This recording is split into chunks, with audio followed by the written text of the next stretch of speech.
ప్రకారంగా మేము వెళుతున్నాం ప్రభా. నాతోను మాతోను మీరేం మాట్లాడదలిచారు అని నేను ప్రార్థించగా ప్రభు నాతో మాట్లాడిన కొద్ది మాటలు, ప్రభు నాతో మాట్లాడినటువంటి కొన్ని మాటలు నేను మీ ముందర పెట్టదలిచి ఉన్నాను.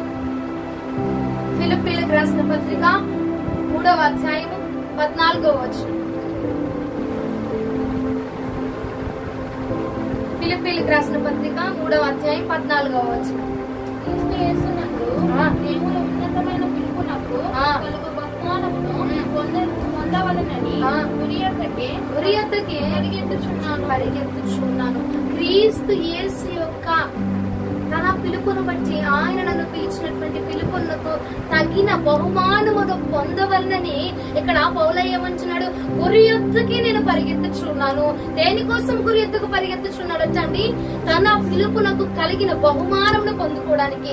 ప్రభుల వారు తనని ఏ విధముగా పిలుచుకున్నాడు, ఏ పని కోసం పిలుచుకున్నాడు, ఏ పని మేరకు తనని ఈ భూమి మీదకి ప్రభుల వారు పిలుచుకొని ఉన్నారు చూసావా? ఆ పనిలో తాను దేవుడు తనకిచ్చినటువంటి ఆ పనిలో బహుమానమును పొందుకోవడానికట దేని ఎత్తుకు పరిగెడుతున్నారటండి? గురి ఎత్తుకు పరిగెత్తుచున్నారట.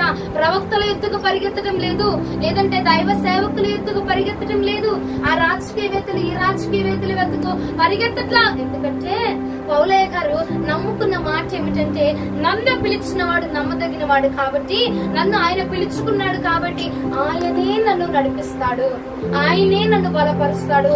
ఇక నేను ఎవరి ఎత్తుకు పరిగెత్తాల్సిన అవసరం లా. నా గురి ఎత్తుకు నేను పరిగెడితే చాలు, నా ప్రభు నాకు బహుమానమును దయచేస్తాడు అని చెప్పి పౌలయ్య అంటున్నాడు. ఆయన నాకు ఇచ్చినటువంటి ఆ పరుగు పందెంలో, ఆ యొక్క పరిచయలో, ఆ యొక్క మాటలో దేవుడు నాకు ఏ విధమైన పరిచయను అప్పచెప్పాడు, ఏ విధమైన పిలుపును, దేనికోసం నన్ను ఈ భూమి మీదకి పిలుచుకున్నాడో ఆ పిలుపునకు తగిన బహుమానము నేను పొందుకోవాలి. హల్లెలూయా. ఈ రోజున అంశం ఏమిటంటే గురి యొద్దకే. ఏమిటండి మన అంశము? గురి యొద్దకే. నీ ప్రయాణము, నీ పరుగు ఎక్కడికి ఉండాలట? గురి యొద్దకు నువ్వు పరిగెత్తాలట. దేనికోసం అంటే దేవుడు నీకు ఒక బహుమానమును దాచిపెట్టాడు. హల్లెలూయా. ప్రభువు మనకు ఒక బహుమానాన్ని దాచిపెట్టడండి. వింటున్న నీకే గాని, ఇదిగో చెప్పుచున్న నాకే గాని ప్రభు అంటున్నాడు, నేను నీ కోసం ఒక బహుమానాన్ని దాచిపెట్టాను కాబట్టి ఆ బహుమానాన్ని నువ్వు పొందుకోవాలంటే నువ్వేం చేయాలా? నేను నీకు అప్పు చెప్పినటువంటి ఆ పందెములో అదిగో ఒక గురిని, ఒక ప్రయాణం నీ చేతిలో పెట్టని చూస్తావా? ఆ ప్రయాణంలో నువ్వు సాఫీగా నడవగలిగితే గనక, ఆ ప్రయాణంలో నువ్వు కడవరకు నడవగలిగితే గనక నేను నీకు బహుమానమును దయచేయబోతున్నాను. చూడండి, 1 కొరింథీయులకు రాసిన పత్రిక 9వ అధ్యాయము 25, 26, 27 వచనము. 1 కొరింథీయులకు రాసిన పత్రిక 9వ అధ్యాయము 25, 26, 27 వచనము. మరియు పోరాడు ప్రతివాడు అన్ని విషయంలో మితముగా ఉండును. వారు క్షయమగు కిరీటంను పొందుటకును, మనమైతే అక్షయమగు కిరీటంను పొందుటకును మితముగా ఉన్నాము. కాబట్టి నేను గురి చూడని వాని వలె పరిగెత్తువాడను కాను. గాలిని కొట్టినట్టు నేను పోట్లాడలేదు గాని, ఒకవేళ ఇతరులకు ప్రకటించిన తర్వాత నేను భ్రష్టునైపోదునేమో అని నా శరీరంను అలగొట్టి దానిని లోపరుచుకొనుచున్నాను. దేవుడికి మహిమ కలుగును గాక. హల్లెలూయా. రెండు చేతుల పైకి హల్లెలూయా చెప్తామా? దేవునికి మహిమ కలుగును గాక. ఇక్కడ కొరింథీయులకు రాసిన పత్రికలో అంటున్నారు, ఇదిగో నా ముందు ఏ పరుగు పందెం అయితే పరచబడి ఉందో ఆ పందెములో నేను ఎలా పరిగెత్తాలటండి? ఓపికగా పరిగెత్తాలట. ఇంకా ఎలా పరిగెత్తాలని చెప్తున్నాడు? మితముగా. ఏ విషయమందు? అన్ని విషయములందు కూడా నువ్వు మితముగా ఉండి ఆ పరుగు పందెములో గనక నువ్వు వెళ్ళగలిగితే, దానిలో గనక నువ్వు పాల్గొనగలిగితే, మితముగా ఉన్నావు కాబట్టి నువ్వు విజయాన్ని పొందుకోబోతా ఉన్నావు. ఇప్పుడు చూడండి, పరుగు పందెములు పెడతా ఉంటారు. నువ్వు పెద్ద పెద్ద లక్ష రూపాయలు, కోటి రూపాయలు విలువ చేసే చీర కట్టుకుని ఆ పరుగు పందెములు నువ్వు పరిగెత్తగలవా? లేదు అంటే ఒక టైట్ ఫిట్ జీన్స్ వేసుకొని, షర్ట్ వేసుకొని నువ్వు ఆ పరుగు పందెంలో పరిగెత్తగలవా అండి? ఆ పరుగు పందుములు పరిగెత్తవాడికి ఎలాంటి వస్త్రాలు ఉంటాయి? మితమైన వస్త్రాలు, అవసరమైన వస్త్రాలు. తన పరుగులకు, తన పందములకు, తన శరీరమును కప్పుకోవడానికి ఎంత మాత్రపు తగు మాత్రపు వస్త్రము అవసరమైంది చూసావా? ఆ తగు మాత్రపు వస్త్రాన్ని కప్పుకొని, ఆ వస్త్రాన్ని వేసుకుని, తన శరీరమును కప్పుకొని ఆ పందములు పరిగెడతా ఉంటాడు. సహోదరి సహోదరుడా, ఈ రాత్రి ప్రభు మనతో మాట్లాడుతున్నటువంటి మాట, ఇదిగో నీ యందు ప్రభు ఉంచినటువంటి పందములో, ఏ పందములో అండి? ప్రభు నిన్ను పిలుచుకున్నాడు చూసావా? నీకు ఒక పిలుపుని అప్పచెప్పాడు చూసావా? నీకు ఒక బాధ్యతను అప్పచెప్పాడు చూసావా? నీ మీద ఒక భారాన్ని పెట్టి ఉన్నాడు చూసావా? ఆ భారములు అంటున్నాడు ప్రభు, నువ్వు నెమ్మదిగా ఓపికగా ఇదిగో గురి ఎత్తుకు నువ్వు పరిగెత్తగలిగితే నువ్వు బహుమానమును పొందుకోబోతున్నావు. శ్రమకు తగినటువంటి ఫలమును మనం పొందుకుంటామండి. అవునంటారా కాదంటారా? నువ్వు పని చేస్తే ఆ పనికి తగినటువంటి జీతాన్ని పొందుకుంటాం. ఇక్కడ పౌలయ్య అంటున్నాడు, గురి ఎత్తుకును పరిగెడితే నీకు బహుమానం వచ్చింది. వాటి వైపు, వీటి వైపు, వాళ్ళ వైపు, వీళ్ళ వైపు కాదు. గురి ఎత్తుకు నువ్వు పరిగెత్తగలిగితే గనక నువ్వు బహుమానం పొందుకుంటావు. నేటి కాలంలో అనేకుల యొక్క గురి ఏమైపోయిందంటే, ఏమైపోతుంది? ఆ వాహనం కొనాలా, ఈ వాహనం కొనాలా, ఆ ఇల్లు కట్టుకోవాలా, ఆ మేడలో ఉండాలా, ఈ మెద్దలో ఉండాలా, లేదంటే ఆ రకంగా నేను జీవించాలా, నన్ను నా కుటుంబం వారు, నా బంధు జనులు నన్ను హింసించారు, దూషించారు, తూలనాడారు కాబట్టి వాళ్ళ ముందు నేను ఒక రేంజ్ లో ఉండాలా, నా బిడ్డలు ఒక రేంజ్ లో ఉండాలా అని చెప్పి కోరుకుంటున్నారు. కానీ ఒకటి నువ్వు మర్చిపోతున్నావు, ప్రభువు నీ ముందర పెట్టినటువంటి ఆ గురి నువ్వు మర్చిపోతున్నావు. సహోదరి సహోదరు, ఆ మనిషి వైపు గురి పెడతారు, ఆ మనిషి వైపు, ఈ మనిషి వైపు, ఆ ఉద్యోగం వైపు, ఈ ఉద్యోగం వైపు, ఆ ధనం వైపు, ఈ ధనం వైపు. దేని యందు నిలబడుతున్నది నీ గురి? దేనిని నువ్వు నమ్ముకొని నువ్వు పరిగెట్టగలుగుతున్నావండి? రాత్రి ప్రభు మనల్ని అడుగుతున్నారు, నేను నీకు అప్పచెప్పినటువంటి బాధ్యత ఏమిటి? నీ గురి ఏమిటి? దేని వైపు నువ్వు పరిగెత్తగలుగుతున్నావు? దేన్ని ఆధారం చేసుకుని పరిగెడుతున్నావు? అనేకులు ధనమును ఆధారం చేసుకుని పరిగెడతా ఉన్నారు, కొంతమంది పరిస్థితులను ఆధారం చేసుకుని పరిగెడతా ఉన్నారు, కొంతమంది కుటుంబాన్ని ఆధారం చేసుకుని పరిగెడతా ఉన్నారు. ఈ రాత్రి ప్రభు అడుగుతున్నారు, నీ ఆధారం ఏమై ఉన్నది? నీ గురి ఏమై ఉన్నది? దేని వైపుగా నువ్వు పరుగులెత్తగలుగుతున్నావు? రాత్రి అనక పగలనక శ్రమించి శ్రమించి శ్రమించి నీ యొక్క కష్టము ఎలా అయిపోతుందంటే చిల్లు సంచులో పోసినట్టుగా నీ యొక్క శ్రమ అంతా వ్యర్థమైపోవట్లేదు. ప్రియ సహోదరి సహోదరుడా, కారణం ఏమంటావు? దేని వలన నువ్వు శ్రమిస్తున్నావు? రాత్రి లేక పగలనక తిని తినకపోగా, నిద్రపోక, ఏమండి, ఆరోగ్యం ఉన్నా ఆరోగ్యం లేకపోయినా, కలిమిలో లేమిలో బాధలో ఆరోగ్యంలో శ్రమల యందు కూడా నువ్వేం చేస్తున్నావు? కష్టించుచున్నావు. కానీ ఆ కష్టం యొక్క ఫలమును పొందుకోలేకపోతున్నావు. అంటే కారణం ఏమిటంటే నువ్వు సరైన మార్గంలో దాన్ని నువ్వు వెచ్చించలేకపోతున్నావు, సరైన మార్గంలో నువ్వు ప్రయాణం చేయలేకపోతున్నావు. హల్లెలూయా. జీవము కలిగిన వారు హల్లెలూయా చెప్తామా? దేవునికి మహిమ కలుగును గాక. నీ గురి ఏమై ఉన్నది? వారి వైపు, వీరి వైపు, వాటి వైపు, వీటి వైపు కాదు. ఒకానొక రోజు నిన్ను పిలుచుకున్నాడు చూసావా? ఒకానొక రోజు నిన్ను ఏర్పాటు చేసుకున్నాడు చూసావా? ఒకానొక రోజున ఇదిగో ఇక్కడ ఫిలిప్పీయులకు రాసిన పత్రికలో పౌలయ్య అంటున్నాడు, గురి ఎత్తుకు నేను పరిగెడుతున్నానయ్యా, గురి ఎత్తుకి నువ్వు నాకు అప్పు చెప్పావు చూసావా? ఆ బాధ్యత ఎత్తుకి నేను పరిగెడుతున్నా. దేనికోసమయ్యా? బహుమానం కోసం. బహుమానం కావాలనుకుంటున్నావా? ఆశీర్వాదము కావాలనుకుంటున్నావా? దీవెన కావాలి అనుకుంటున్నావా?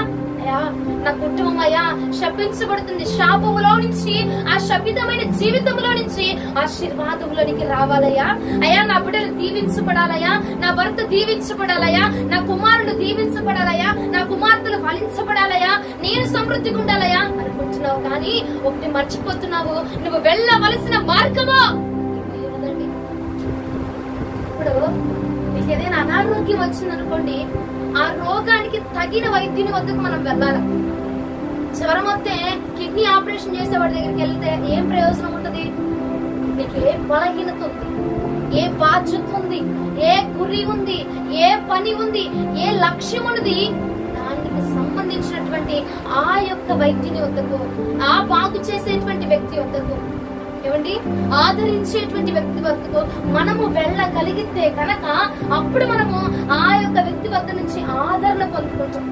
అంటారా కాదంటారా? అవునా? జ్వరం వస్తే వెళ్ళి ఇంజనీరింగ్ దగ్గరికి వెళ్ళాయా నాకు జ్వరం వచ్చిందని చెప్తావా? ఇంజనీరింగ్ దగ్గరికి వెళ్ళి ఇల్లు కట్టి ఆయన దగ్గరికి వెళ్ళి నాకు జ్వరం వచ్చింది, కొంచెం నువ్వేదో ఇసుకేసో మందేసో అయ్యేసో సిమెంట్ వేసో కొంచెం నా జ్వరం తగ్గించంటావా? వైద్యుని వద్దకే వెళ్ళాలి, అవసరమైనటువంటి వ్యక్తి వద్దకి మనం వెళ్ళాలి. హల్లెలూయా హల్లెలూయా. ఏమండి, ఏదైనా బాణమును వేయాలి అన్నా ఎలా వేయాలా? గురి చూసి వేస్తేనే ఆ బాణము సరిగ్గా తగిలింది. రోజులు మనము కూడా మన ప్రార్థనలు కూడా ఎలా ఉన్నాయంటే గురి లేని ప్రార్థనలు, ఫలితము లేని ప్రార్థనలు, బహుమానము లేని ప్రార్థనలు అయిపోతున్నాయి. ఎన్ని వందల సార్లు మొరలు పెట్టినా కార్యం జరగట్లేదు అంటే కారణం ఏమిటండి? ఈ ప్రార్థన అదిగో చేరవలసినటువంటి వ్యక్తి వద్దకు చార్చబడట్లేదు. గురి ఎద్దకు చేర్చబడ్డావనుకో ఏమని చెప్తున్నాడు? బహుమానం ఉందని చెప్తున్నాడు కదా. మరి నువ్వు గురి లేని ప్రార్థనలు ఎన్ని వేల సార్లు చేసి ఉంటావు. అందుకే నువ్వు బహుమానాన్ని పొందుకోలేకపోతున్నావు. నీ ప్రార్థన ప్రభు ఆలకించాలంటే నీవు ఎక్కడికి వెళ్ళాలో అక్కడికే వెళ్ళాలా. 2 నిమిషాలు ప్రార్థన చేస్తావు, అరగంట ప్రార్థన చేస్తావు, మనసులో స్పందిస్తావు, మనసులో ప్రార్థన చేస్తావు. ఏమంటే నా మనసు ఆయనకి తెలుసులే. నీ మనసే కాదు, ప్రపంచంలో ఉన్న సర్వము అందరి యొక్క మనుషుల్ని ఆయన ఎరిగి ఉన్నవాడు. ఆయన మనస్సులందరి ఎరిగి ఉన్న దేవుడు అండి ఆయన. హల్లెలూయా. నీ తండ్రికి నువ్వంటే ఒక స్పెషల్ ప్లేస్ ఇవ్వాలి కదా. ఆయన గురించి నాకు తెలుసు, నా గురించి ఆయన తెలుసు. నేను ప్రార్థిస్తాను, కూర్చున్నా ప్రార్థిస్తా, లేచినా ప్రార్థిస్తా, నడుస్తున్నా ప్రార్థిస్తా. నాకు పాడం కదా, నువ్వు ప్రార్థించినా తెలిసింది, ప్రార్థించుకోమని తెలిసింది. నువ్వు కూర్చోవడం లెగవడం కూడా ప్రభువుకి తెలుసంట. నువ్వు కూర్చుంటము, లెగవడము, పడుకోవడము, నడవడము ప్రతిదీ ఎరిగి ఉన్న దేవుడు అండి ఆయన. ఇక నీ బాధ తెలియదంటావా? తెలుసు. కానీ ఏమండి, తల్లిదండ్రులంట ఎదురు చూస్తా ఉంటారు మన కోసం. నీ విజయము ఊరందరి దగ్గర, వాళ్ళ దగ్గర నుంచి వీళ్ళ దగ్గర నుంచి తెలుసుకుంటే ఆ తల్లిదండ్రులకు సంతోషం ఉండదు. తన కుమారుడు వారి వద్దకు వచ్చి చెప్తే ఆ సంతోషం మరో లెవెల్ గా ఉంటదండి. అలాగా ప్రభువు అది నీ వద్ద నుంచి వచ్చే నీ బాధైనా శ్రమైనా ఏం చేస్తా ఉంటారు? నా వద్దకు వచ్చి చెప్పుకోవాలా, నా దగ్గరకు వచ్చినప్పుడు తన బాధ చెప్పుకోవాలా, నా దగ్గరకు వచ్చి మాట్లాడాలా. ఏమని ఇప్పుడు గృహంలో ఇంపార్టెన్స్ ఎవరికి ఇస్తారండి? ప్రేమించిన వారికి మాత్రమే మనము ఇంపార్టెన్స్ ఇచ్చి ప్రతి విషయాన్ని చెప్పుకోగలుగుతాం. ఏమండి, అంతే కదా. ఏది రోజు వారానికి ఒకసారి మీ ఇంటికి వచ్చే చీటీ అమ్మ దగ్గరికి వెళ్ళి ఎట్టుంది అట్టుంది, మా ఆయన చీర తెచ్చాడు, మా అమ్మమ్మ అది కొనింది, మా అమ్మమ్మ ఈ గాజులు ఇచ్చింది, ప్రతి విషయం చెప్పుకోగలుగుతామా? ప్రతి బాధైనా సుఖమైనా దుఃఖమైనా నువ్వు పంచుకునేది ఎవరితో? ప్రేమించినటువంటి వ్యక్తులతో. ఆయన అంటున్నాడు, నేను నిన్ను ప్రేమించుచున్నాను కదా. మరి నీ ప్రేమ ఏది? క్రియల్లోనే కదండి మనం చూపించాల్సింది. మాటలు ఎవడైనా చెప్పగలుగుతాడే, నువ్వేంటి ప్రార్థన చేయని వాడు కూడా మాటలు చెప్పగలుగుతాడు. మన ప్రేమ క్రియలో మనము చూపించుకోగాక.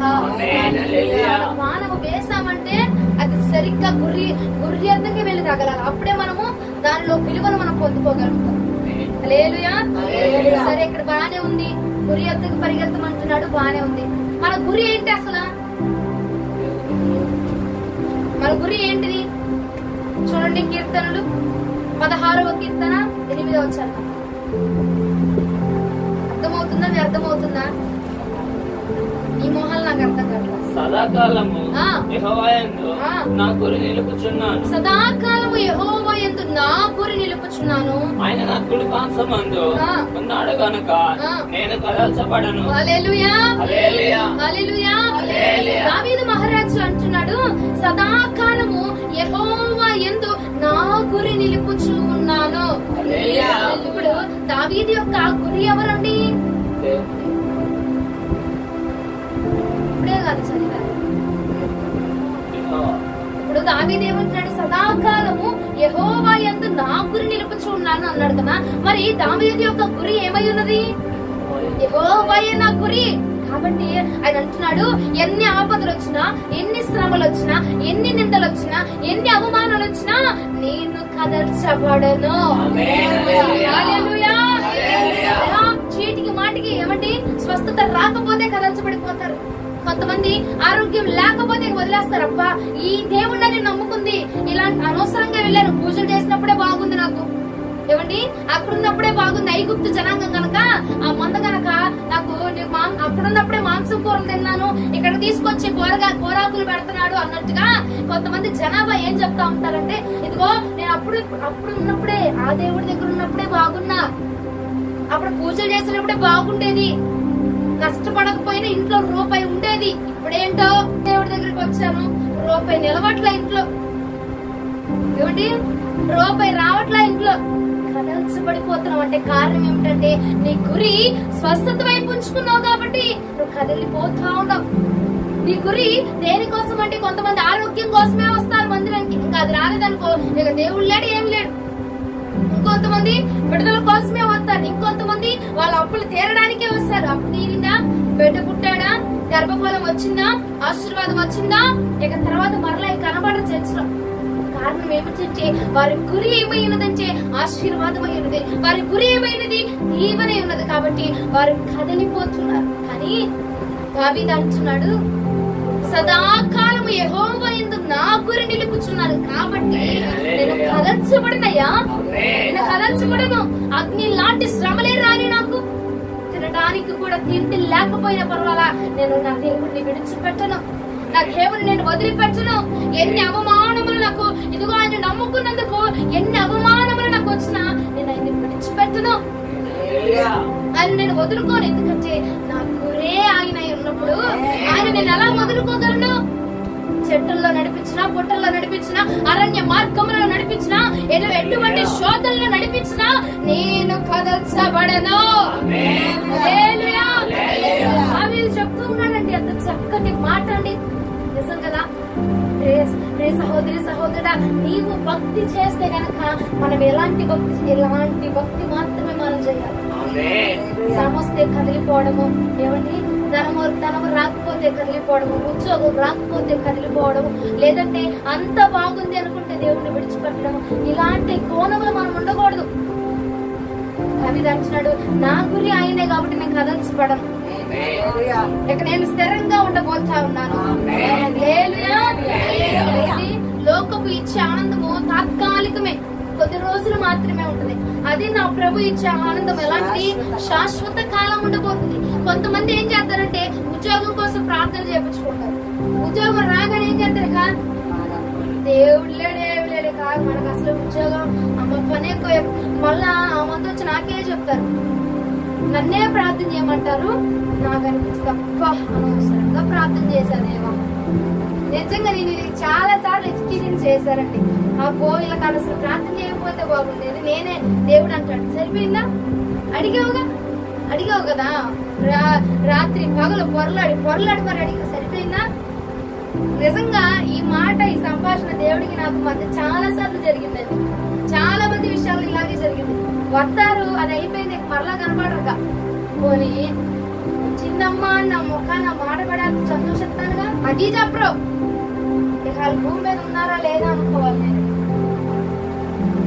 అట్లాగా శ్రమ వస్తే వెళ్ళిపోవడం, బాధ వస్తే వెళ్ళిపోవడం, లేదా ఉద్యోగం అయితే అసలు పారిపోవడం, ఇక జనాభా లెక్కల్లో కూడా కనపడరండి బాబు. అట్లాంటిగా కాకుండా ఈ రోజున ప్రభు అంటున్నాడు, దావీదు ఆయననే తన గురిగా పెంచుకున్నాడంట. మరి ఈ రాత్రి ప్రభు నిన్ను ప్రశ్నిస్తున్నాడు, నీ గురి ఏమైనది? గురి యొద్దకు పరిగెత్తాలి అని ఈ రోజున వాక్యం చెప్పాడు ప్రభు. మరి నీ గురి ఏమైనది? దేని వైపుకు నువ్వు పరుగులు తీస్తా ఉన్నావు? దేని గురించి నువ్వు తాపత్రయపడుచున్నావు? దేని గురించి నువ్వు ఆలోచన చేస్తా ఉన్నావు? దేని విషయముగా నువ్వు రేయనక మొదలనక శ్రమించుచున్నావు? ఏ విషయం అంతా నీ గురి ఉన్నదండి?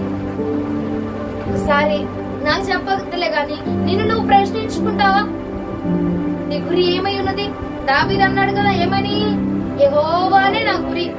శ్రమ వచ్చినా, బాధ వచ్చినా, ఇరుకు వచ్చినా, నష్టమే రాని కష్టమే రాని నన్ను చంపేని, అయినా కానీ నేను కదల్చబడను. కొంతమంది చెవులీలు తీసేస్తా ఉంటారు, బొట్టు తీసేస్తా ఉంటారు. లేక తీసి 4-5 రోజులు బాగానే ఉంటారు. లేక తర్వాత నుంచి ఇంకేమనిపించింది వాళ్ళకి? వాటి మీదకి లాగుతూ ఉంటారు, వాటి మీదకి మనసు వెళ్ళి మరలా పెట్టుకుంటా ఉంటారు. లేదంటే ఇంకొంతమంది మహాత్ములు లాగినా సరే స్థిరంగా నిలబడి ఏంటిది ఏంటిదో అంటారు వాళ్ళేమో చక్కగా నిష్టగా ఉంటారంట. తీసి లేకుండా అసలు నిగ్రహం కోల్పో పట్టుకోవాల్సిన ప్రయత్నం, నిగ్రహం కోల్పోకుండా అలా నిలబడతా ఉంటారు. కానీ ఎదురింటాము పొలాలు పెట్టాము వచ్చిందిగా అంటది, ఏమే మొహం తగలయ్యా, ఎంత ఫంక్షన్ కి వచ్చావు, ముఖానికి అంత బొట్టెడితే ఏమైంది నీకు, వెనక చెవులీలు కాస్త దిద్దులు పెద్దవి పెడితే ఏమైంది నీకు అనగానే ఈ అమ్మ ఏం చేస్తుంది, రగిలిపోతే కొట్టి శ్రద్ధం చేయక అక్కడ సబ్బులు కొట్టేస్తే అక్కడ తీసుకొని ప్రభా ప్రభా ఈ ఒక్క పూటకి పెట్టు బొట్టు, ఈ ఒక్క పూటకి పెట్టు బొట్టు, ఈ ఒక్క పూటకి తగిలించయ్యే జొంకాలు, దేవునికి మహిమ కలుగునుగాక. అలా ఉంటారు. అంటే నువ్వు ఏ మనిషి ద్వారా కదలించబడుతున్నావు, ఏ మనిషి మాటకి కదిలిపోతా ఉన్నావండి. దావీదు అన్నాడు కదా, ఆయన వైపే మనం ఉన్నాం అనుకో, మనం ఎప్పటికీ కూడా కదల్చబడము. అది మనిషి మాట అయినా, శత్రువు మాట అయినా, అపవాది మాట అయినా, లోకస్తుల మాట అయినా, నేను ప్రేమించే వారి మాట అయినా, నేను ద్వేషించే వారి మాట అయినా, నీవు క్రీస్తుకు విరోధముగా కదల్చబడకుండా ఉండిపోవాలంటే నీకు ఆయనే అయి ఉంటును గాక. హల్లెలూయా. ఆయన వైపు పెట్టుకుంటామంటే అసలు ఎప్పుడొచ్చినా కదల్చబడం అండి. ఎప్పుడే రాని, ఎంతమంది రాని, ఎంతమంది శత్రువులు రాని, ఎవరొచ్చినా మనం కదల్చబడకుండా ఉండాలంటే మన గురి ఆయనే అయిపోయాం. నన్ను చాలా మంది తిట్టారులే, యూట్యూబ్ లో కూడా చాలా మంది తిట్టారు. అమ్మా మొహానికి అంత బొట్టెట్టుకోవచ్చుగా, బొట్టు లేని వాళ్ళని ఏమంటారో తెలుసా అని కామెంట్లు బూతులే పెట్టారు. నాకు తెలుసా, అసలు ఇప్పుడు దాకా ఎప్పుడు చెప్పలేదు, నేను ఇదే ఫస్ట్ టైం చెప్తున్నా. నేను బూతులే తిట్టారు నన్ను. బొట్టు పెట్టుకోవాలని వాళ్ళని ఏమంటారో తెలుసా అని అక్కడ ఒక మాట, అద్భుతమైన మాట వర్ణించాడు ఆ సహోదరుడు. సర్లే ప్రభు ఆ బిడ్డను దీవించును గాక అనుకొని వదిలేసి ఇక కొన్ని రోజులు కామెంట్లు ఆఫ్ చేసి తర్వాత ఎందుకులే నిందలు పడాలా, శ్రమలు పడాలా, దానికోసము ఈ వాక్యము కొంతమంది ఏం చేస్తారంటే అర్థమైన వారు ప్రేస్తున్నాడని ప్రార్థన కోసం ప్రేయర్ రిక్వెస్ట్లు పెడతా ఉంటారు. అలాంటి వారికి ఆ కామెంట్లు తీసేయడం వల్ల వాళ్ళకి ఇబ్బంది అయిపోద్దని ఇక సరేలే పడితే ఏమైంది అనే మాటలు. దేవుణ్ణే అంతటి మహానుభావుణ్ణి తెచ్చారు, మనం ఎంత మళ్ళాంటి వాళ్ళు ఎంతకులే అని చెప్పి తీసివేసి మరలా వాటిని తగిలించాను. అప్పుడు ప్రభు అన్నాడు, ఏముంది నన్నే అనగా నిన్నంటే ఏమైంది, అంతే కదండి. ప్రభువునే ఎన్నో మాట్లాడారు, బెయల్జెబూల్ అన్నారు, దయ్యములకు అధిపతి అని అన్నారు. కానీ ఆయన చలించబడ్డా, కదల్చబడ్డా, వదిలేసాడా తండ్రిని? అయ్యా ఎందుకయ్యా చక్కగా నీ పక్కన ఆ సింహాసనంలో కూర్చున్నోడిని తీసుకొచ్చి ఈ శ్రమల వలయంలో నన్ను ఎందుకు పడేసావు, ఈ భూమి మీదకి ఎందుకు పడేసావు, ఈ మనుషుల మాటిని సావరు, నన్ను ఎందుకయ్యా ఏళ్ళ దగ్గర పడేసావు అని చెప్పి ప్రభు ఏనాడు కూడా తండ్రిని ప్రశ్నించలేదండి. అసలు కదల్చబడలా. ఎటువంటి మాటలు వచ్చినా, ఎటువంటి శ్రమలే వచ్చినా, ఎటువంటి నిందలే వచ్చినా వాళ్ళు కదల్చబడలా. బహుమానం వచ్చిందని ప్రభుని వదిలిపెట్టే జాబితాలో మీరు ఉండరు. ఇక్కడ ఉన్న వాళ్ళైతే ఉండరు, నాకు తెలిసి అనుకుంటారా, అంతే కదా, నిజమే. మరి ఏమో ప్రభుకి మనకే మీకే తెలియదు కాక. హల్లెలూయా. ఎక్కడున్నాము? ఈ రాత్రి ఒకే ఒక ప్రశ్న, నీ గురి ఏమై ఉన్నది? మిమ్మల్ని మీరు అడగండి, నా మొహం తోడబాకండి అని. మిమ్మల్ని మీరు, నేను దేనికోసం పరిగెడుతున్నానయ్యా, నేను దేనికోసము తాపత్రయపడుతున్నాను ప్రభా, నిన్ను మించి నేను దేనికోసం తాపత్రయపడుతున్నాను, నీకంటే మించి దావీదు అన్నాడు, నువ్వే గురి అన్నావు కదా, మరి నాకు కూడా నువ్వే కదయ్యా నా గురి, నువ్వే కదయ్యా నా ప్రపంచం, నువ్వే కదయ్యా నా కంట. మరి నిన్ను కాదు అనుకొని నేను ఎక్కువగా దేన్ని ప్రేమిస్తున్నాను, ఎక్కువగా దేని వైపు మళ్లించబడుతున్నాను, ఎక్కువగా దేని వైపు నేను ఆకర్షించబడుతున్నానయ్యా, నా గురి ఏమై ఉన్నది అని ఒక్కసారి నిన్ను నువ్వు ప్రశ్నించుకో, నిన్ను నువ్వు అడుగు, తండ్రిని అడుగు, ఒక్కసారి ప్రార్థన చేసి రాత్రి దేని వైపు మళ్లించబడుతున్నామో. ప్రతి సహోదరి సహోదరా, నువ్వు ఆ గురిలో వద్దకు పరిగెడుతుంది కానీ నువ్వు బహుమానం పొందలేవండి. ఆ బహుమానము పరలోక రాజ్యం అనే బహుమానము ఆ తండ్రి వద్దకు వెళ్లి సింహాసనం ఎదుట ఆయన పాదాల మీద పడి ఆయన ముద్దాడేటువంటి ఆ యొక్క గొప్ప అవకాశం నీకు రావాలంటే మనం ఏం చేయాలండి? ఈ భూమి మీద గురి యొద్దకు పరిగెత్తాలా. ఆ గురి నజరేయుడైన యేసుక్రీస్తు ప్రభువు వారు మాత్రమే ఉన్నారు. ఆయనకు మాత్రమే మనం పరిగెత్తాలా. హల్లెలూయా. నష్టమైన శ్రమైన హింసైన బాధైన రోధనైనా సరే ఏం చేయాలా? ఆయన యొద్దకు మాత్రమే మనం పరిగెత్తాలా. శ్రమ వచ్చిన నువ్వు ఆయన పిలువమ్మా, శ్రమ వస్తే ఆటంకం రోగం వస్తే ఇంతకు ముందు జ్వరం వస్తే ప్రార్థన చేయమ్మా అనేవాళ్ళు. ఇప్పుడు జ్వరం వస్తే హాస్పిటల్ ఎక్కడమ్మా, డాక్టర్ గారు ఎక్కడమ్మా, చేతిలో రూపాయి ఉందమ్మా. దేవునికి స్తోత్రం. శ్రమైన, కష్టమైన, నష్టమైన ఆయన ఏమన్నాడు, ముందు నువ్వు నా వద్దకు రా, నేను నిన్ను బాగు చేస్తా అన్నాడు కదండి.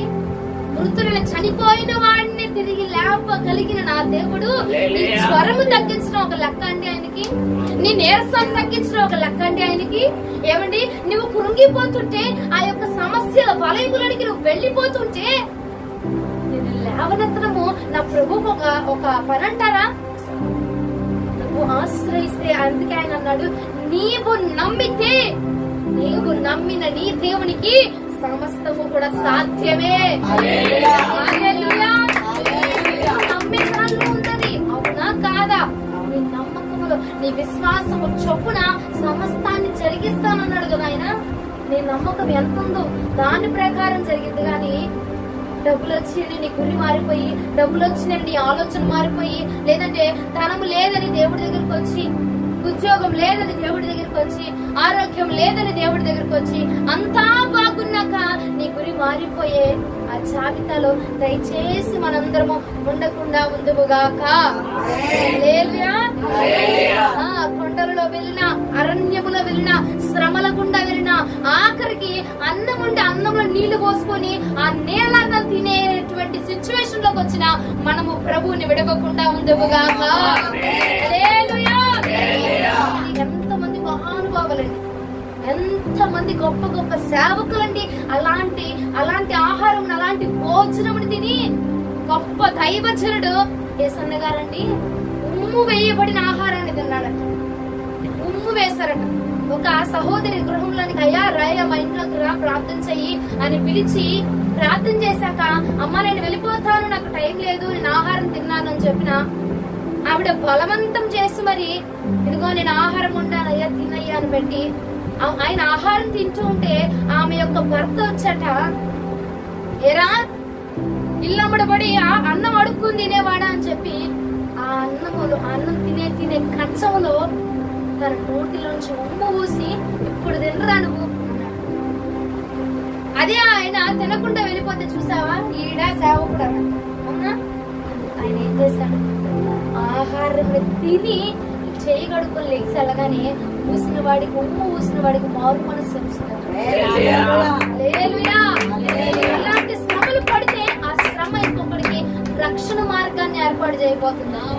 నీవు నడిచిన మార్గము ఇంకొకరికి మార్గాన్ని ఏర్పాటు చేయబోతుందట. నీవు తెలుసుకున్నటువంటి మార్గము, నీవు వెళ్ళినటువంటి మార్గము ఇంకొకరిని రక్షణలోనికి నడిపించబోతున్నదండి. నువ్వు గాయపడినా పర్వాలేదు, ఎందుకంటే నీ కోసము నీ తండ్రి అమితముగా గాయపరచబడ్డాడు.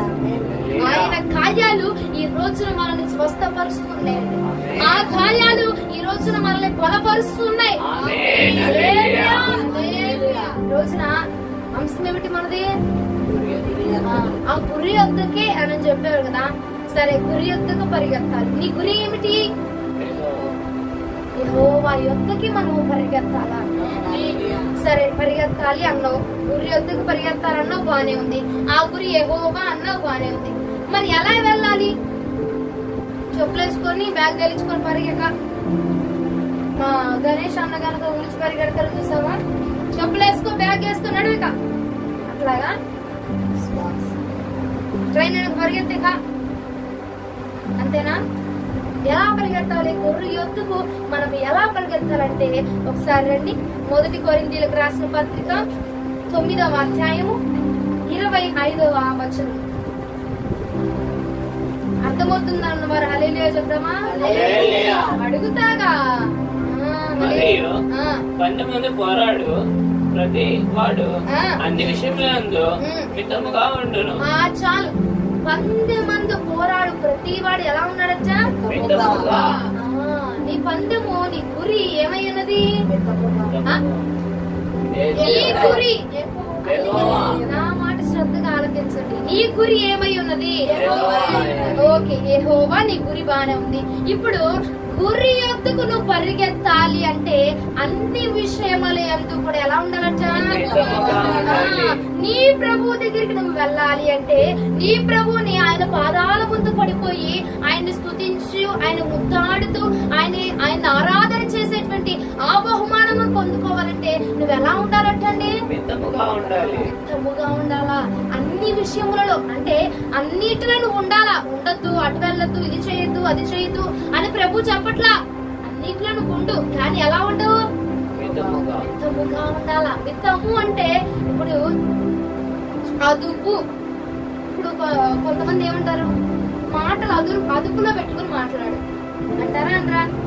నోటిని అదుపులో పెట్టుకొని మాట్లాడు అనంటే ఏంటి? అవసరమైన మాట మాత్రమే మాట్లాడాల. అక్కడ హెచ్చు తగ్గులు రావడానికి వీల్లేదు. ఇప్పుడు మనకి పాయింట్ లోకి వచ్చాం. ఇప్పుడు ప్రభు అన్నాడు, ఎలా వెళ్ళాలి ప్రభు దగ్గరికి? మనము అవసరమైన వాటిని ధరించుకొని మాత్రమే మనము వెళ్ళాలి. ఇక ఎగస్ట్రాలు, ఇక ఎగస్ట్రా పెయింటింగ్లు, ఇక ఎగస్ట్రా రబ్బర్ బ్యాండ్లు, ఇక ఎగస్ట్రా మేకప్లు, ఇక ఎగస్ట్రా జడ రబ్బర్లు, ఇంకేంటి పెడతారు?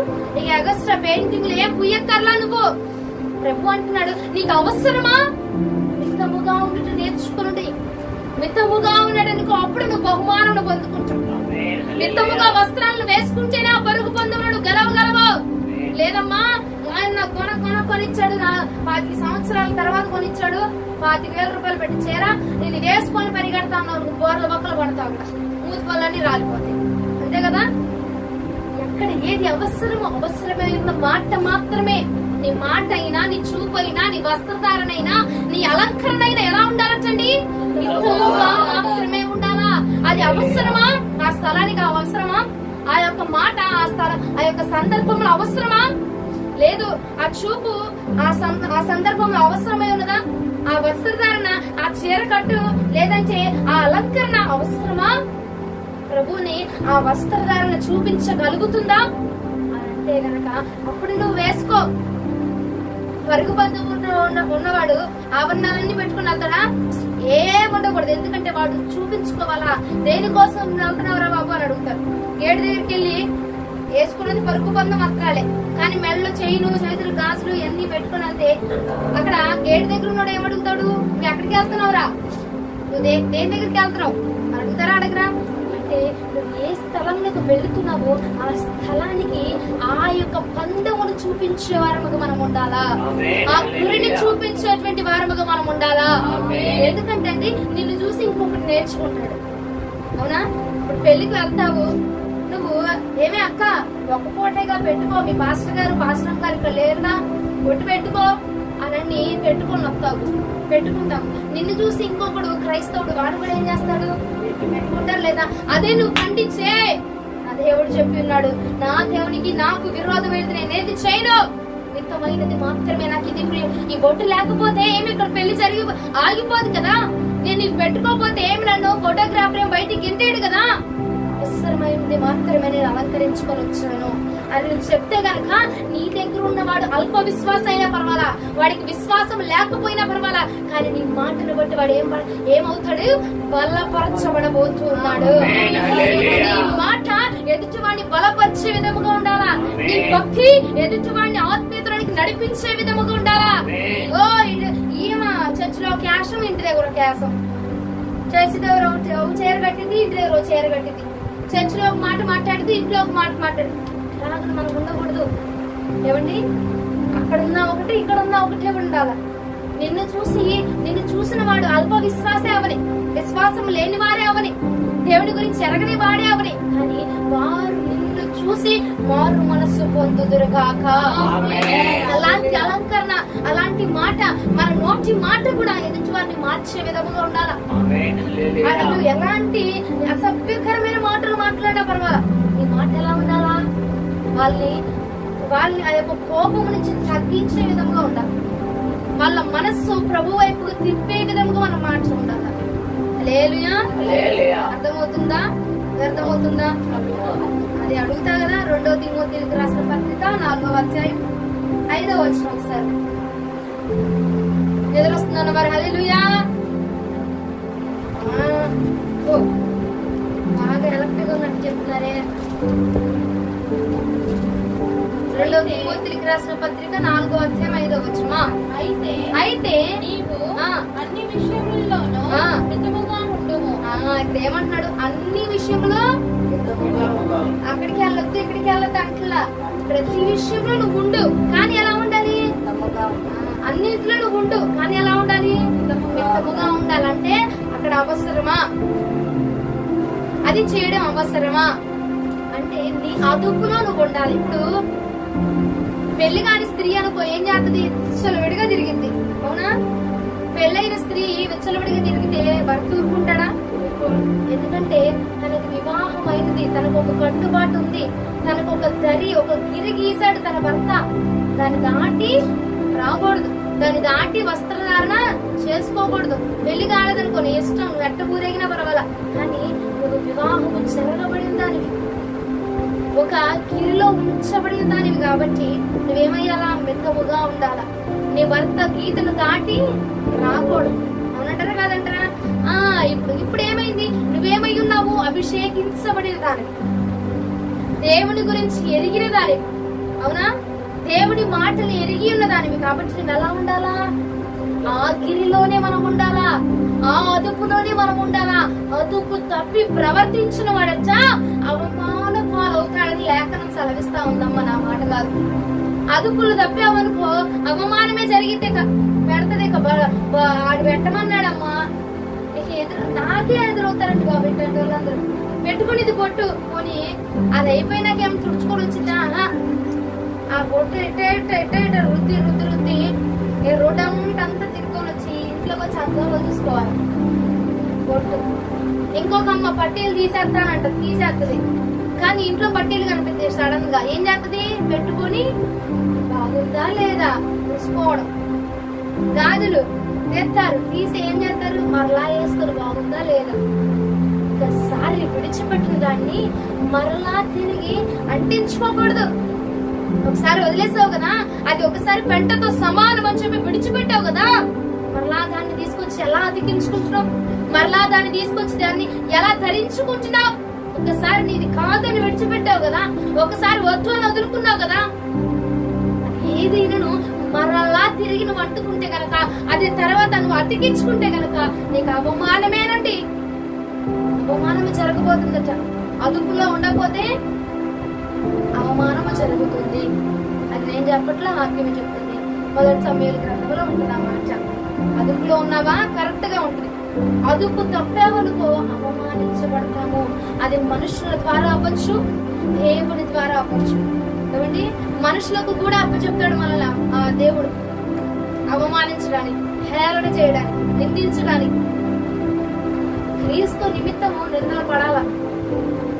ఏమైతే దేవుడిది ఒట్టు పెట్టుకున్నాను, ఆ దేవుడు చెప్పాడుగా, క్రీస్తు నిమిత్తము హింసించబడిన వారు ధన్యులు, వారు గంతులు వేస్తూ నాట్యం ఆడండి అన్నారు. నేను ఇప్పుడు ఒట్టు పెట్టుకున్నాను, నా క్రీస్తు నిమిత్తము నేను హింసించబడుతూ ఉన్నాను, నన్ను నలుగురు 4 మాటలు అంటున్నారు, కాబట్టి నేను ధన్యురాలను. దేవునికి మహిమ కలుగును గాక. హల్లెలూయా. మీకు అర్థం కావట్లేదు, నాకు అర్థమైందిలే గాని, మొదటి కొరింథీయులకు రాసిన పత్రిక 7వ అధ్యాయం 31వ వచనం నేను ముగించబోతా ఉన్నాను.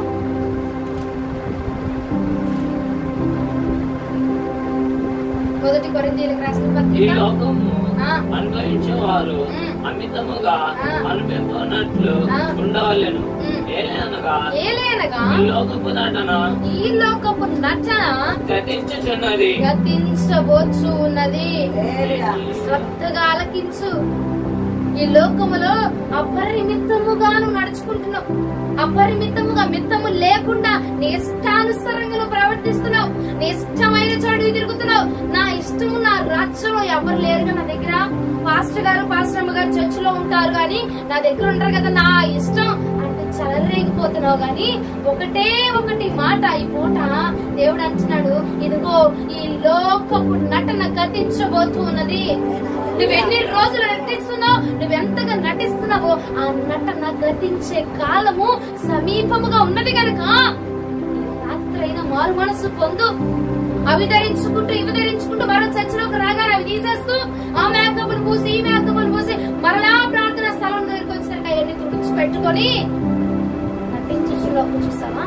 ఈ లోకపు నటన, ఈ లోకపు వేషాలు, ఈ లోకపు కోరికలట గతించబోయేటువంటి రోజు రానై ఉన్నది. నా ప్రభుని యొక్క మాటలు స్థిరపరచబడేటువంటి రోజు రాబోతున్నది. కాబట్టి ఈ రాత్రైనా, ఈ పూటైనా, ఈ రోజైనా విని మారు మనసు పొందితే కనుకండి మనము దేవుని యొక్క ఆయన ఇచ్చే బహుమానం మనం పొందుకోబోతున్నాం. ఫస్ట్ పాయింట్, గురి యొద్దకు ఎలా వెళ్ళాలట? యెహోవా యెహోవా అంటున్నారు. నీ గురి యెహోవా కరెక్టే. ఆ యెహోవా దగ్గరికి ఎలా వెళ్ళాలి? భక్తి, దేవునికి మహిమ కలుగును గాక. వీళ్ళందరూ ఎన్నరో మరి మధ్యలో వింటున్నారంట. వింటున్నాం, అడిగితే గాని ఉంటది. ఒక్కొక్కరు మిత్తముగా వెళ్ళాలా? నీ మాట అవసరమా? నీ చూపు అవసరమా? అక్కడ నీ యొక్క ఆ యొక్క నీ స్థితి, నువ్వు ఉండేటువంటి సిచ్యువేషన్ అది, నువ్వు ఉండేటువంటి ప్లేస్ అది. నలుగురు ముసలమ్మలు ముచ్చట్లు పెడితే ఏం కూడా వెళ్తే ఇదోది. నీకు అవసరమా? నువ్వు ఉండేటువంటి స్థలం అదేనా? అభిషేకించబడిన వారు ఉండవలసిన స్థలం అదే అంటావా? దేవుని ఆత్మతోటి నింపబడుచున్నటువంటి వారు ఉండవలసిన స్థలం అదే అంటావా? టీవీ దగ్గర, సినిమాల దగ్గర, సీరియల్ దగ్గర అభిషేకించబడిన వారు ఉండవలసిన స్థలం అదే అంటావా? ఆలోచన చేయండి ప్రియ సహోదరి సహోదరా. ఈ లోకపు నటన గతించబోయేటువంటి దినం రాబోతుంది. కాబట్టి ఏ విషయమైన మిత్తముగా అవసరం ఉన్నంత వరకు మాత్రమే. ఫోనా? అవసరం ఉన్నంత వరకే. నీకు ఆ ఫోన్ ఎంత అవసరం ఉంది అంతవరకే. సీరియలా? నీకు అవసరమా? నీకు అవసరమా? అవసరం ఉన్న వాటి వరకు మాత్రమే మనము ఆ మార్గంలో మాత్రమే నడవాల. మిత్తముగా ఉన్నవాడు మాత్రమే బహుమానమును పొందుకుంటాడట. ఏ విషయంలో మిత్తముగా మాత్రమే, అవసరమైనది మాత్రమే మనము చేయుదుముగాక.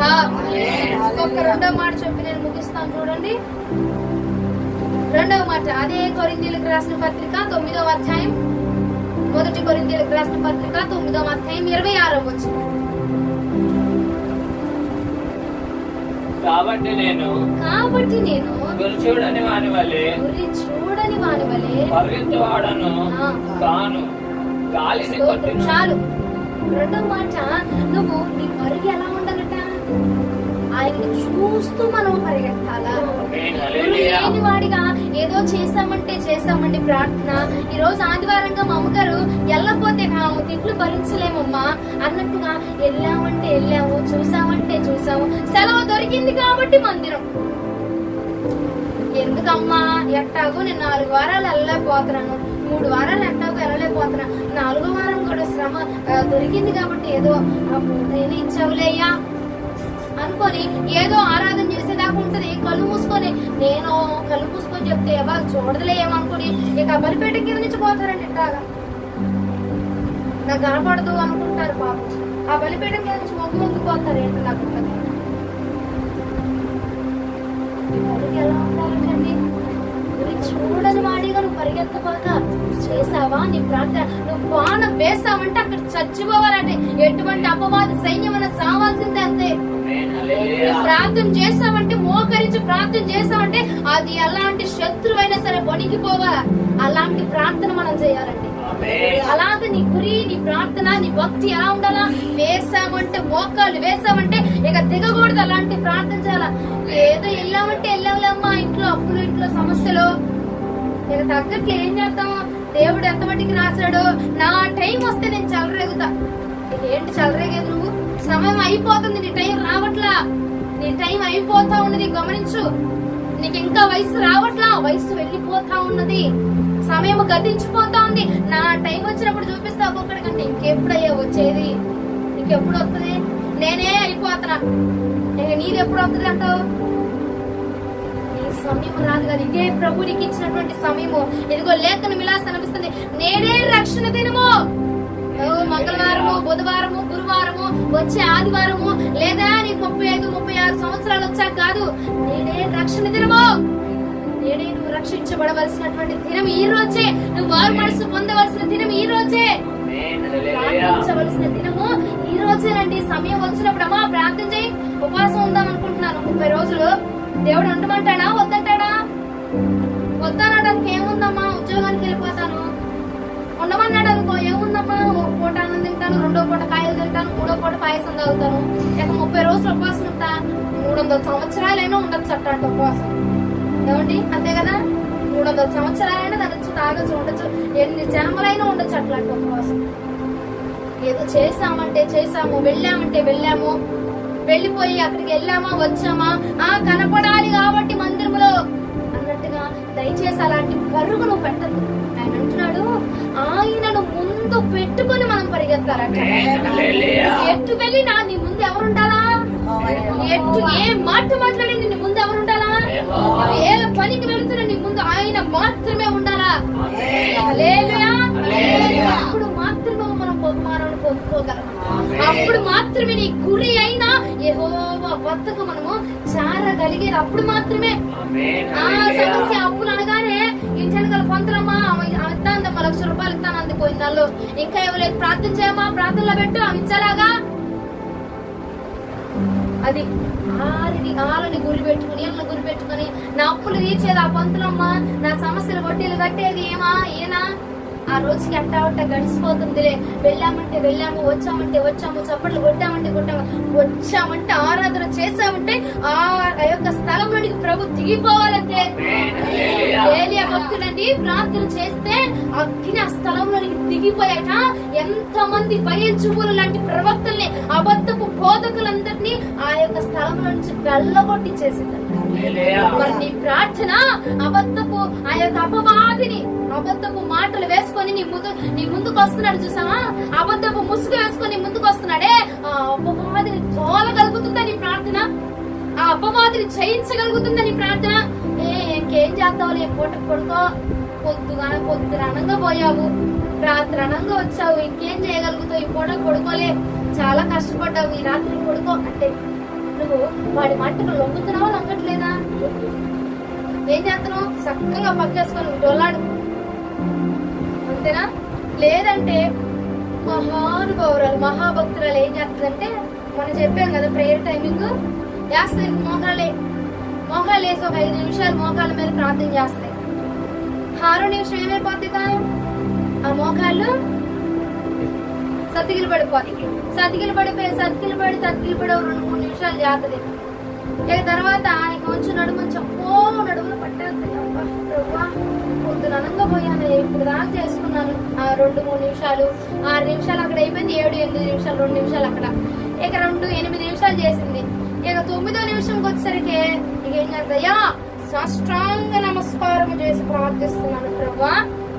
కొడుకు ఇక బోర్లు బొక్కలు పడుకొని సాష్టాంగ నమస్కారం ప్రార్థన చేసింది. 9వ నిమిషం, 10వ నిమిషం అయిపోయింది, 11వ నిమిషం ఏరా తింటయ్యరా అక్కడే వేసుకురా, తింటయ్యరా అక్కడ, అనంగా పోయాను, ఇప్పుడు అనంగా వచ్చాను, తింటయ్యి.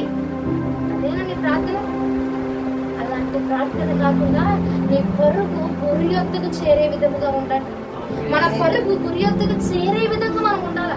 మన ప్రార్థన చేశామంటే ఆ ప్రార్థన ఆయన వద్దకు చేర్చబడేదిగా ఉండాలా. ఏదో చేసాం ప్రభా, వెళ్తున్నాను, సూత్రం అయ్యా కాపాడు తండ్రి, పూట కాపాడు అయ్యా, నీ చిత్రం జరిగించు, వెళ్తున్నాను, మార్గంలో తోడుకుంటూ కాపాడయ్యా, కేసు రత్నం చేయి, సిరు రత్నం చేయి, ఆమె అంతేనా?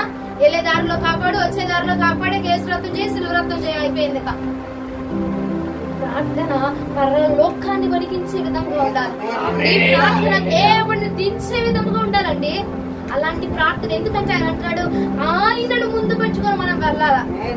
ఆ మనిషిని, ఈ చీటీ అయింది, ఆ డబ్బులు అయింది, ఈ నాయని, ఆ డోబ్రా వాళ్ళని, ఇది వాళ్ళని కాదు, నీ ముందు ఎవరుండాలట?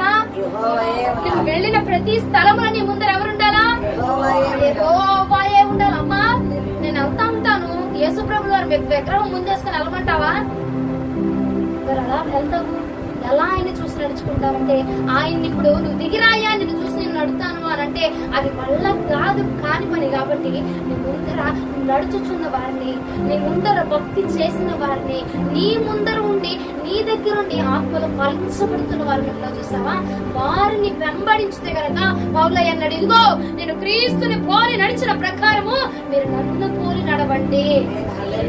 అలాగన క్రీస్తుని పోలి నడుచుతున్నటువంటి దైవ జనుల మాట విని ఆ మాట ప్రకారంగా నడుచుకోగలిగితే గనక తప్పకుండా ఆయన వద్దకు మనము చేర్చబడగలము. హల్లెలూయా. ఎలా చేర్చబడగలమమ్మా? దేవుని దిగిపో అంటే దిగి వచ్చేసి నీ ముందు నడవడు, నీ ముందర నడుస్తున్నారు చూసావా దైవ సేవకులు, లేదంటే పూర్వంలో నీ ముందర నడిచినటువంటి దైవ సేవకుల అనుభవాలు ఉన్నాయి చూసావా, ఆ మాటలు నెమరు వేసుకుంటూ నువ్వు ముందుకు కొనసాగించబడుతుంటే గనక అప్పుడు చేరగలవండి ఆ పర్వతం దగ్గరికి.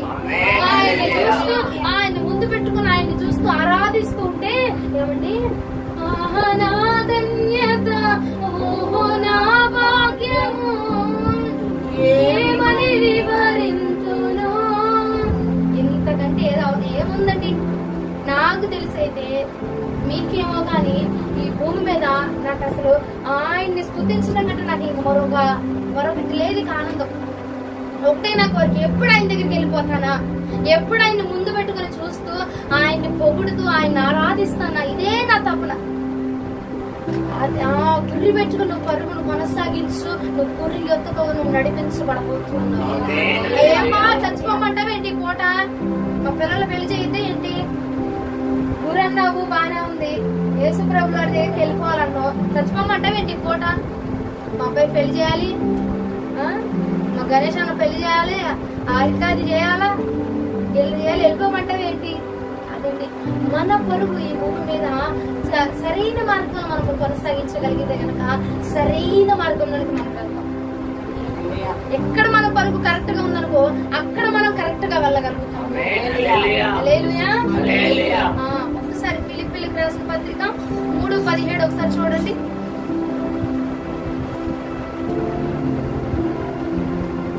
సహోదరులారా, మీరు నన్ను పోలి నడుచుకునండి. మేము మీకు మాదిరి అన్న ప్రకారము నడుచుకుని వారిని గురిపెట్టి చూడండి. చాలా ఏమంటున్నాడు అక్కడ పౌలయ్య, మీరు మమ్మల్ని చూసి నడుచుకున్నాడు. ఎందుకంటే మేము క్రీస్తుని పోలి నడిచిన ప్రకారము మీరు నన్ను పోలి నడవండియా.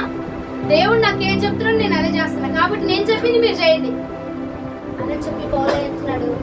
నువ్వు ఎలా వెళ్ళాలి అనంటే ఈ సేవకుల్ని వెంబడించులు వెళితే గనక ఇదిగో ఆ యొక్క రాజ్యానికి మనం చేర్చబడగలం.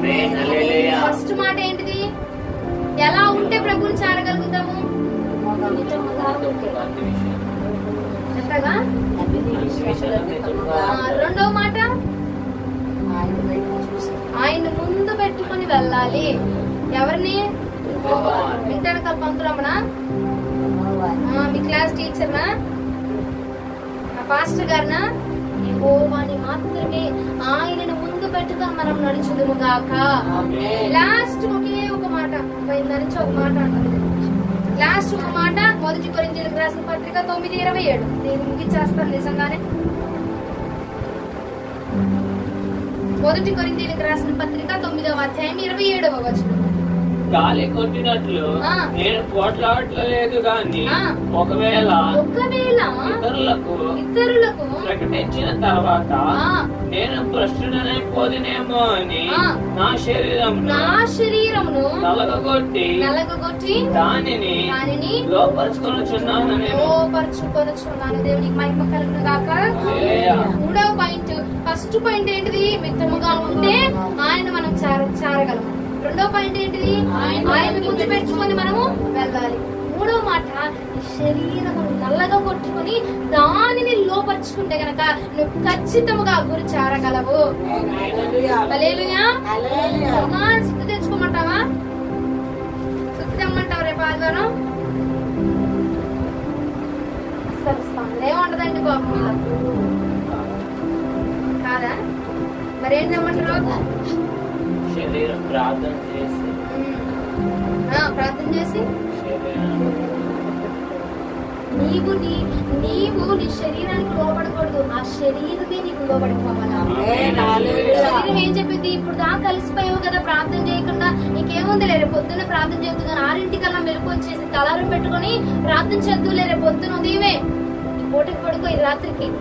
నీ శరీరము మాటకి నువ్వు లోబడిపోకూడదు, నీ శరీరం నీ మాటకు లోబడిపోవాలా.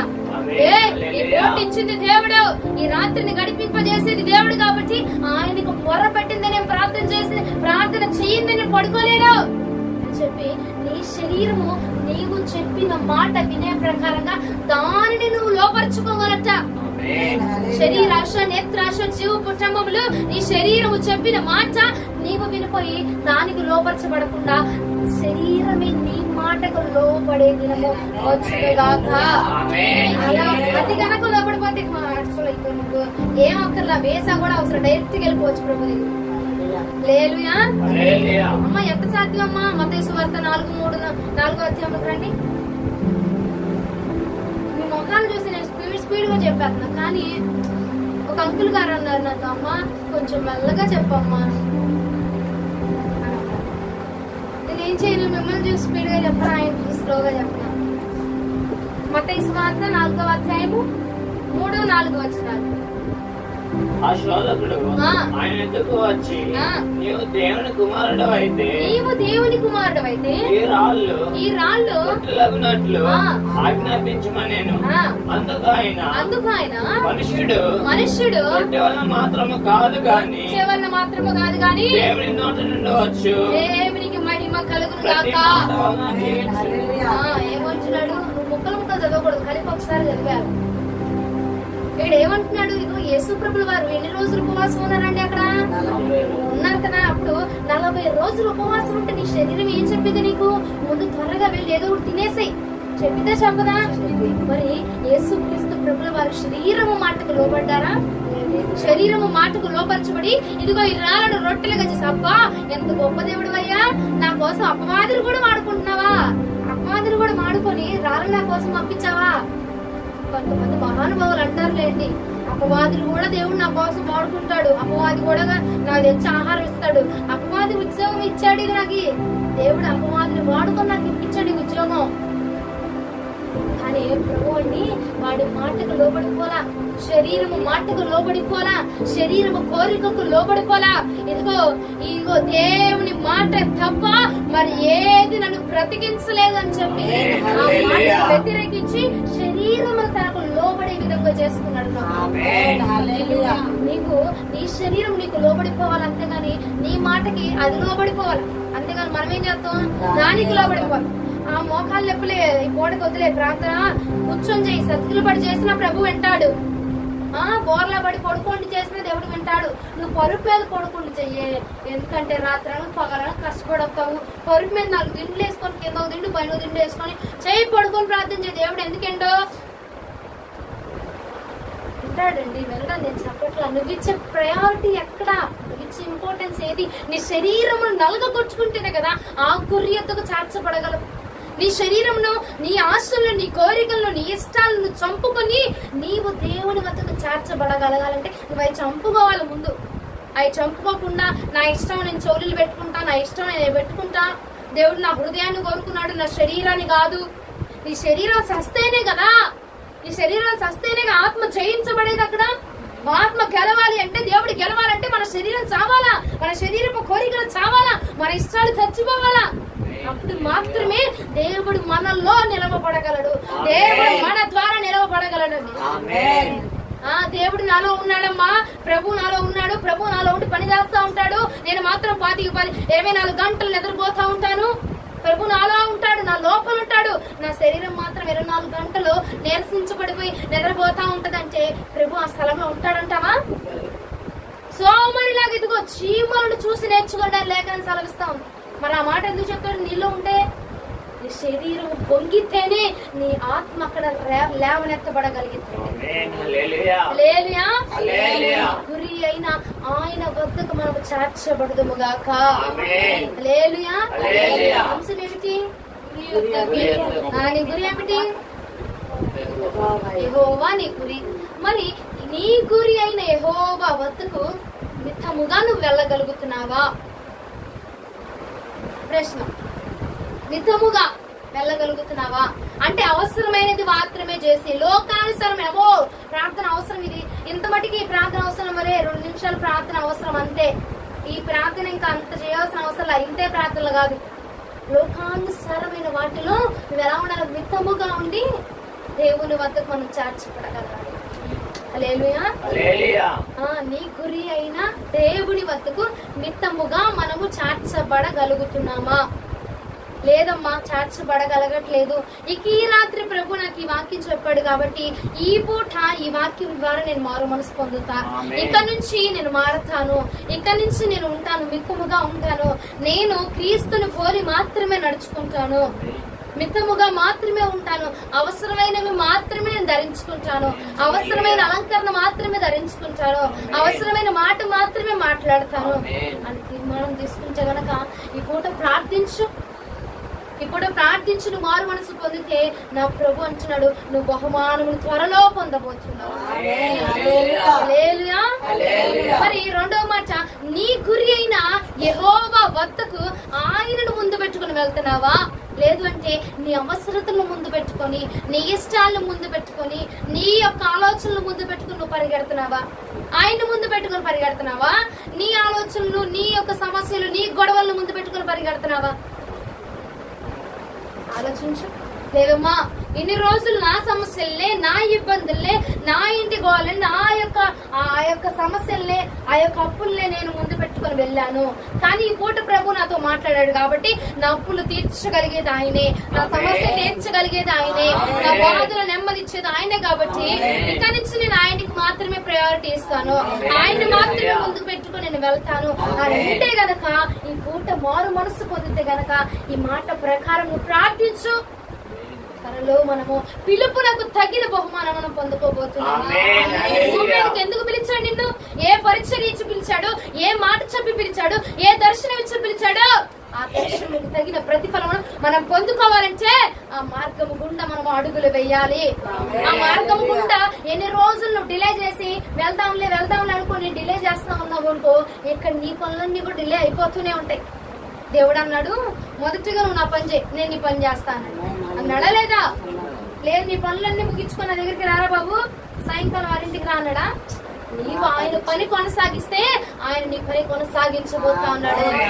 అయ్యా నువ్వు నాకు ఎన్ని సమస్యలు ఉన్నా, ఎన్ని అప్పులున్నా, ఏదున్నా సరే నాకు నువ్వే నా గురి, నీ వైపుకే నేను పరిగెడతాను, నీ పనే నేను చేస్తాను ప్రభా, నా సమస్యలను నువ్వు చూస్తాయిక అని ప్రభు చేతిలో పెట్టామనుకో ప్రతిదీ ప్రభు తీర్చబోతున్నాడు, ప్రతిదీ ప్రభు సమకూర్చబోతున్నాడు. హల్లెలూయా. మరి మూడవదిగా నీ శరీరం నలగొట్టుకుని ప్రభు కోసం జీవించగలుగుతున్నావా? శరీరపు ఆశలను చంపుకొని, శరీరపు కోరికలను చంపుకొని, శరీరము చెప్పుచున్న మాటలు వినకుండా ప్రభు కోసము నిలవబడగలుగుతున్నావా? ప్రియ సహోదరి సహోదరుడు, నిలవబడగలిగితేనే ఆ బహుమానాన్ని మనం పొందుకోగలము. నిలువ లేకపోతే ఆ బహుమానాన్ని మనం పొందుకోలేము. గురి యొద్దకు నువ్వు పరిగెత్తాలని ఈ రోజున వాక్యం చెప్తున్నాడు ప్రభు. ఆ గురి యేసుక్రీస్తు ప్రభుల వారే ఉన్నారు. ఆయన వద్దకు మనం చేరాలంటే మామూలుగా అల్లాటప్ప భక్తి చేస్తే చేరలేము. వెళ్ళాము అంటే వచ్చాము అంటే సరిపోయింది అన్నటువంటి భక్తి చేస్తే చేరలేం. అందుకే ఈ పూట నీకు మాట చెప్తున్నాడు, మిత్తముగా ఉండు అన్నింటిలో, నన్ను మాత్రమే ముందు పెట్టుకుని వెంబడించు, నేను మాత్రమే నీకు ముందరగా ఉండాలా, నేనే నీకు మార్గంగా ఉండాలా. నీ శరీరం నా కోసం నలుగు కొట్టుకో, నీ శరీరపు ఆశలను విడిచిపెట్టు, నీ శరీరపు కోరికలను విడిచిపెడితే కనుక ఇదిగో నేను నీ కోసం ఏర్పాటు చేసిన బహుమానమును నేను నీకు ఇవ్వబోతున్నాను. హల్లెలూయా. ఇక్కడే కాదు బహుమానం, ఇక్కడ కూడా నా ప్రభు నీకు బహుమానం దయచేయుగా ఇస్తాడండి. ఆయన పని మనం చేస్తే మన పని ఆయన అయిపోతున్నాడు. హల్లెలూయా. వాక్యము ప్రభు మన వెనికిడిలో దీవించునుగాక. మోకరించండి, ప్రార్థిస్తాం. ప్రార్థన అయిన అనంతరము ఇప్పుడున్న ఈ గదిలో